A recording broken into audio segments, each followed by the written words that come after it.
Let's go round the bases. Fernando Tatis Jr. set to return from his 80-game suspension today. The Padres are in Arizona to begin a series with the Arizona Diamondbacks. Jake Peavy, Cliff Floyd. Jake, you first. What, if you're in that Padres clubhouse, what is the message, or how do you think Tatis will be greeted? Well, I think he's going to be greeted well. Look, they need him.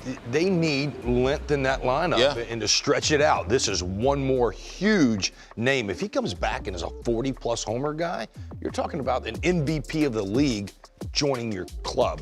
Huge shot in the arm for San Diego. I think he's motivated. I think his mindset, his humility is in check. I think he's about to go off. Cliff, what are you going to be looking for? What would you be looking for Fernando the moment he walks in that clubhouse?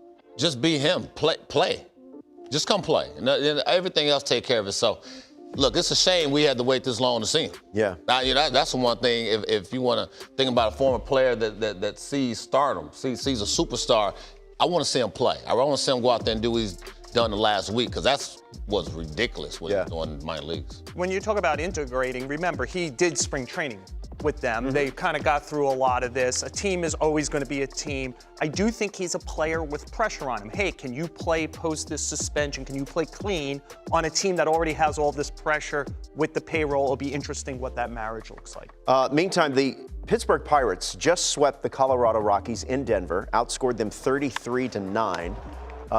Cliff, you and I were at Pittsburgh's Pirates spring training. Yeah. And what I came away with from our brief visit there was this team is going to be better than they were certainly in the last couple of years. And there is some veteran leadership here that can help this club, specifically Andrew McCutchen. Yeah, you know what, Jake, you talked about how big Rich Hill and Kutch is going to be, and I'm going to let you get hit that. I think they have some athletes. Even though you're missing O'Neal Cruz for a minute, they still had some dudes where you and I left going, they're going to play. I mean, I don't know if they're going to win, but they're going to play consistently. There's something here. There's something there in camp, and you felt the energy about how they was vibing, and it's showing. Well, we saw it last year. They went out to a very good Los Angeles team and swept the Dodgers in L.A. At that point in time, you're going, well, talent level, they've got big talent. You start to put those veteran guys, Rich Hill, the starting staff has been incredible over there in Pittsburgh, as well as Carlos Santana and Kutch. You start to take that young, talented bunch, you put some accountability player to player. There's something to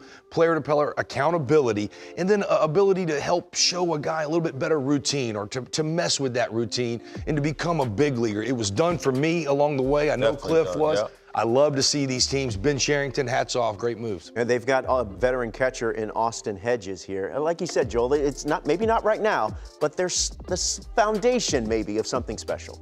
Look, they've had obviously high draft picks for a while now. We'll see, and money to spend internationally. We'll see if it comes through. The McCutchen story is fascinating. He had a chance. I think the Mets thought they had him to be their fourth outfielder. Instead, he ends up back as rather than a fourth outfielder, he's hitting third. Yeah. By the way, and he used to do that. Well. Look at these numbers. And Joe, that's from 2012 to 15, he was the best player in the National League. He finished, that is 4 top 5 MVP finishes in those 4 years, including winning one. Look at these numbers this year. Again, it's 3 weeks, but the story, what did Thomas Wolfe say? You can't ever go home again? Maybe you can. Yeah. I want to start with you on this one here, Tom Wolfe. Joel. Joey Gallo returning from the injured list. The Minnesota Twins bounced back with after a tough loss the night before at Fenway Park. Then they go through the Red Sox last night. Gallo, a home run in his first game back. What do you expect from Joey Gallo this season? That'll be more comfortable in Minnesota than he was in New York or LA. I would keep in mind this is still 25 plate appearances. He has struck out in a third of those plate appearances, but he's got real power. He's a real athlete, and I would look in the pitching staff. Sonny Gray is pitching great for the Twins. He pitched really well for the Reds. Some guys just can't play here, but are really talented and can perform elsewhere. Dude can mash, Cliff. Man, I saw him in spring training. Actually, I didn't see him in spring training. I saw him at the Super Bowl. And I'm only telling this story because it was real. It was one of those stories where we was talking about hitting. And he was like, man, hitting's hard. And y'all be on TV saying that. I'm like, hold on. Well, ain't nobody saying it ain't hard.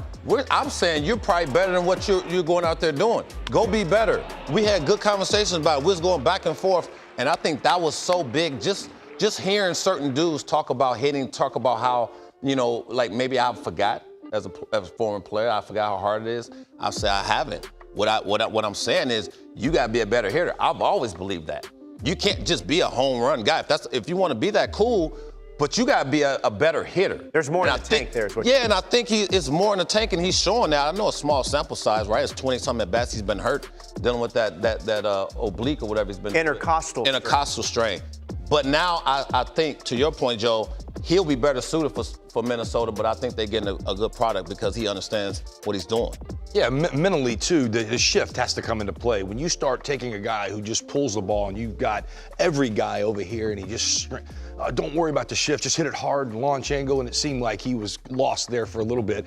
Minnesota needs this. So, huge shot in the arm, great sign from Minnesota.